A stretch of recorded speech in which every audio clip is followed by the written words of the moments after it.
For the last few years, Hillary Rodham Clinton has meant many things to many different people. But what we can all agree is that she has changed the game for women worldwide. From the way women are portrayed, but also for the power that we have and the ability to have our voices, our stories, and our issues heard. Because of that, women see her as a beacon of hope worldwide.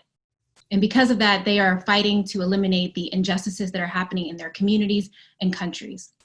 Now, her 2016 presidential run was historic, and it transformed the way women in politics are correlated.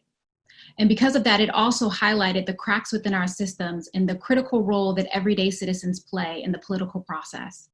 Not only that, it also showed how our individual votes can be the transformational key to how the future of our country, but also the future of the world continues to look. And because of that, every single day in America right now, people are grappling with the crises of this year, and there are many. And they're also reevaluating and analyzing how institutions and systems have dictated our entire lives. Because of that, they will be going to the polls over the next 2 weeks, using their voices and their votes to talk about the issues that they care about the most. I have the pleasure of sitting down with Secretary Clinton to talk about the power, the perception, and the path forward.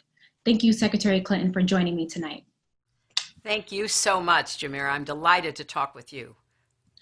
I have to say, I deliberately wore this pink suit as a anniversary gift to you as we approach we've surpassed the 25-year anniversary of your speech in Beijing, China. I have to say, when we look back on the history of your career and the work that you've done, what would you say to this moment 25 years later to the young women who are watching and to activists around the world who are grappling with this moment? Well, first I'd say, please get in the fight, get in the arena. We need you. We need your voice. We need your energy. We need your creativity.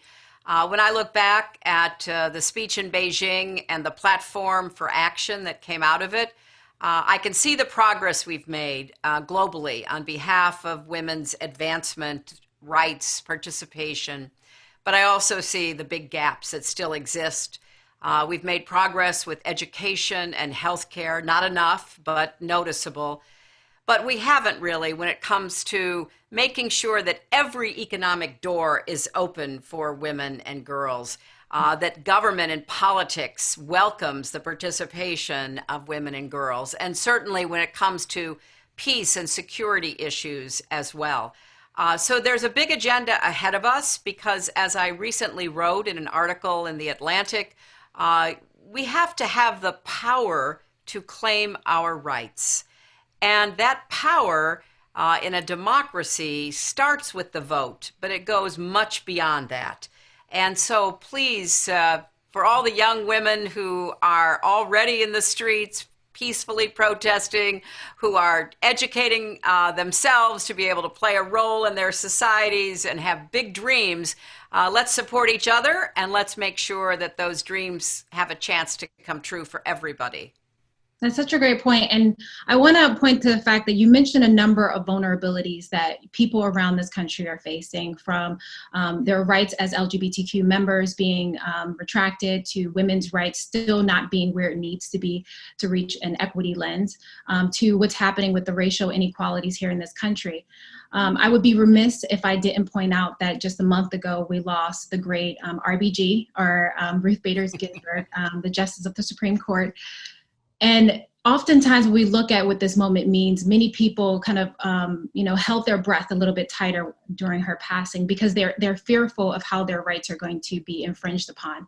And I'm curious for you, as someone who's worked as an activist, who's been involved in the trenches for so long and then moved her way up into the political sector, how can we ensure that not one person is seen as the gatekeeper to our freedom, or the arbitrary of what our country should look like? How can we ensure that the political process looks more every single day like the people who live in this country? I think the first answer to that is get involved in it. Don't leave it for somebody else. Don't think that if you don't run for office yourself that you're not really involved in politics, because there are so many important ways that you can be and should be, I hope. As you said, I started out as an activist and advocate. I worked for the Children's Defense Fund. I did undercover work. I did investigations. I did, all kinds of work to try to make sure that kids, particularly kids of color and poor kids, were not left behind in our society. And I had a great mentor, Marian Wright Edelman, who started the Children's Defense Fund. And I know how important it is to have activists at every level, at the local, the state, the federal, the global level, and that there's so much work to be done. And when you mention RBG, Justice Ginsburg's work as a lawyer for the ACLU, then as a judge, and then finally as a justice on the Supreme Court, it was persistent work. Mm-hmm. It was day in and day out work. It didn't happen with waving a magic wand or getting one positive decision, because she understood that, change is hard. I wish it weren't. I wish that what we know is unjust could be eliminated, because good, fair-minded people would say, you know what, we have to do it. But there are always forces on the other side. There's always fears that, if we change, it's going to hurt somebody or leave somebody out. Justice Ginsburg will remain an inspiration to me because she was powerful in victory, but also in dissent. Mm-hmm. She never gave up on her vision of a fairer, more equitable country. And I want everybody to share that vision and then find how each of us can play our part. I mean, it makes me think, to your point, that, progress is also oftentimes slow. And I think we live in a world where people assume that it has to happen overnight. If we look at how so much inequalities have developed in this country and around the world, it took decades. Entire systems were constructed. And so I'm thinking about your career in both Justice Ginsburg and also my own involvement, right? I started getting involved more than 15 years ago, and we still aren't where we need to be on gun violence. What can you say to folks who are still grappling with the ideology that, progress does take time? It does take from having folks working in systems and outside of systems, and it takes from change to happen from the bottom and the top down. Well, I think you just summarized exactly what the message needs to be, Jamira. And I know that for these 15 years, with the personal loss that you and your family suffered, you have been on the front lines trying to get sensible gun safety measures to protect the lives of other people in our country. And it can be frustrating, but remember, the alternative is to be told what to do by authoritarian regimes that would clamp down on our freedoms, that would shut doors, make life really difficult, and I think strip away our rights.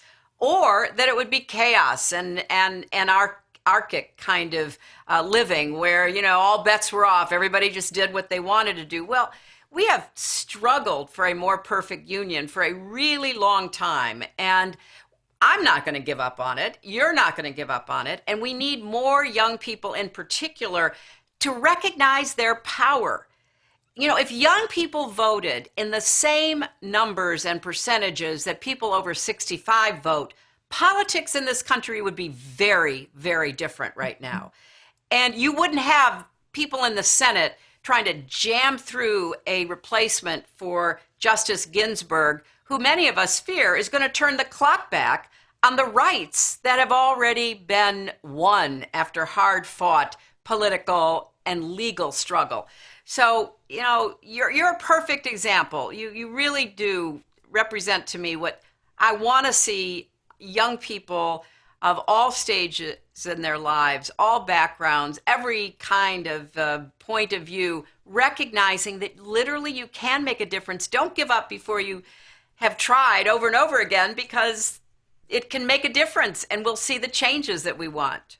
That's so true. Young people have always been at the forefront of change, and we've seen that through history. When we look at moments, this moment particularly in this country, and we think about moving from moment to movement, oftentimes which triggers a person's engagement in the political process is that one specific moment, right? It was my brother's death.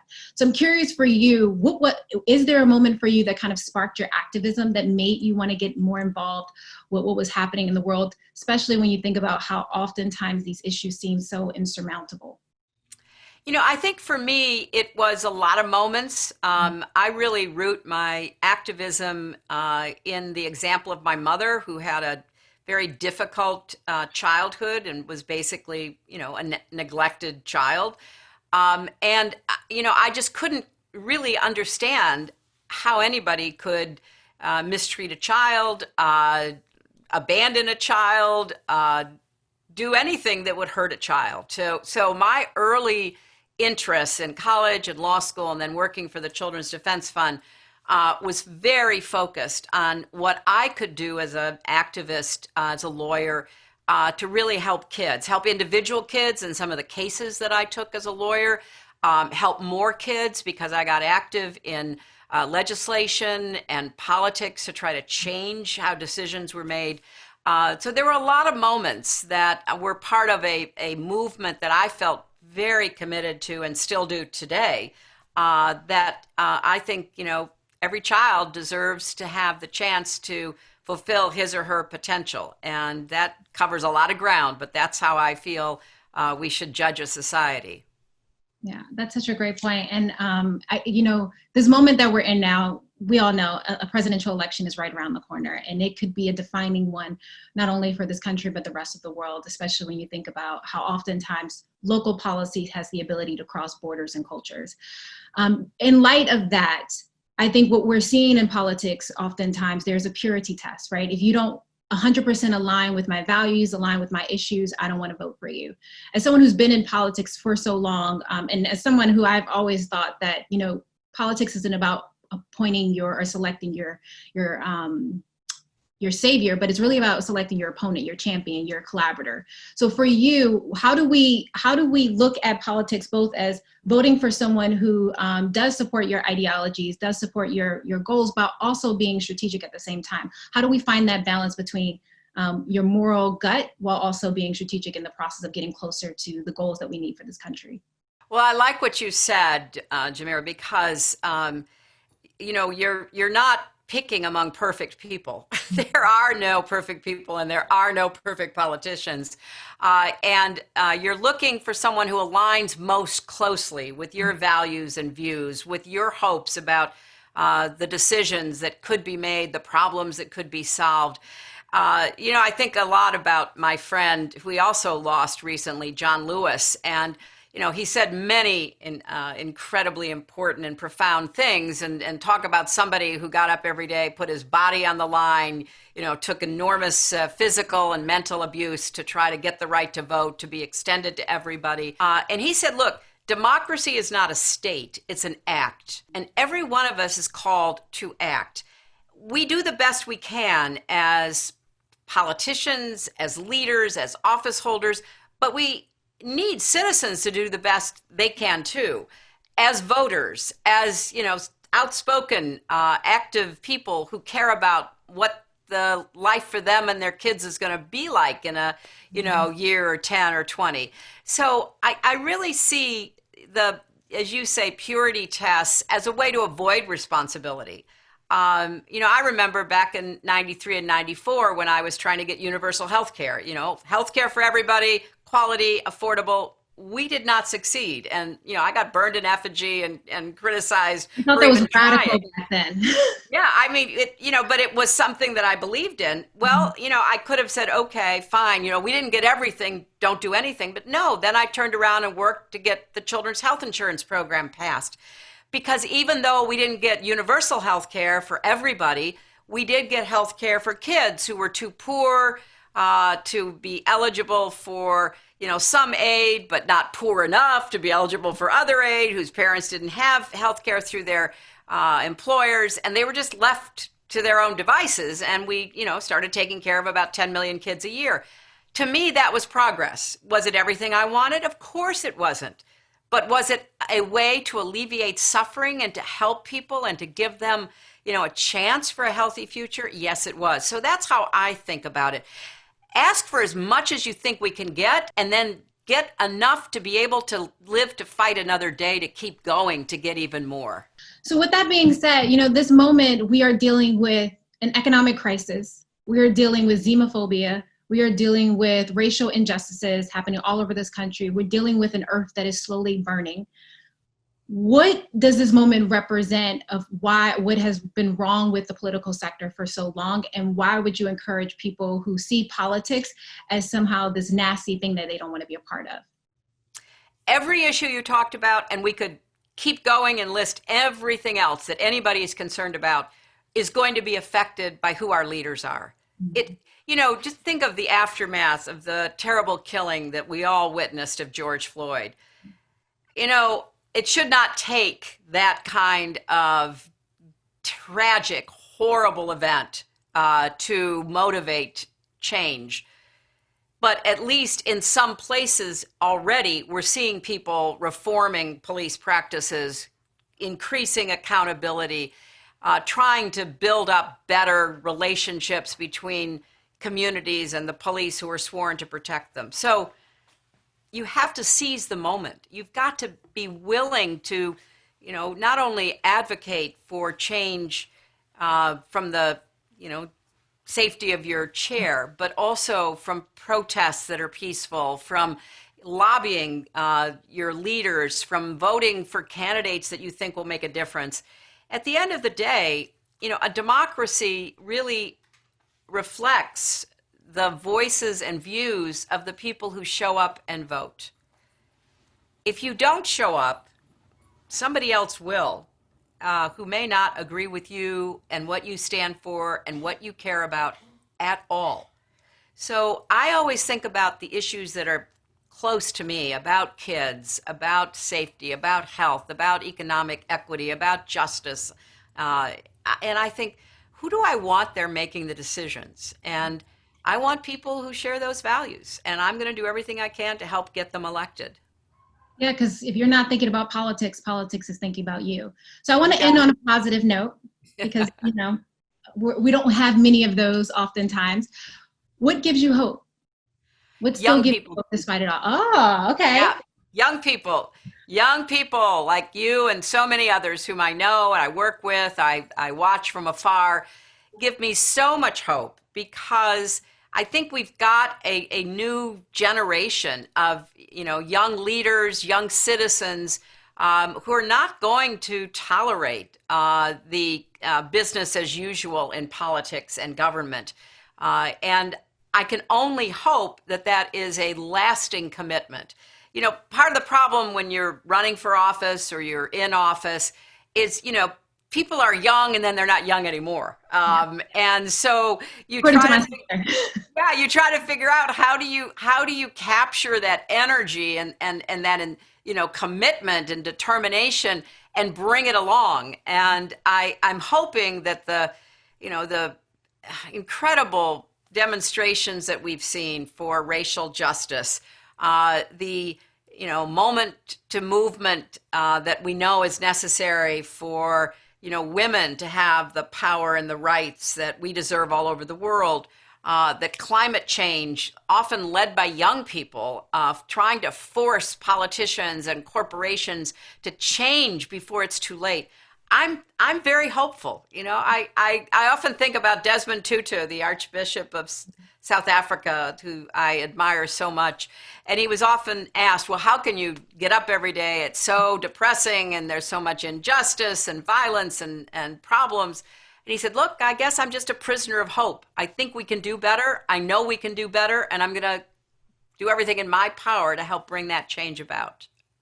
Oh man, I'm so happy you mentioned him. I got the honor to escort him through the UN, and he is a firecracker. Isn't he great? Yeah. He's like just one of the most joyful human beings, and to bring that joy out to everyone he encounters is such a gift for those of us who have known him. It's just an incredible opportunity to see somebody who never gave up, never gave in, never got discouraged or pulled down.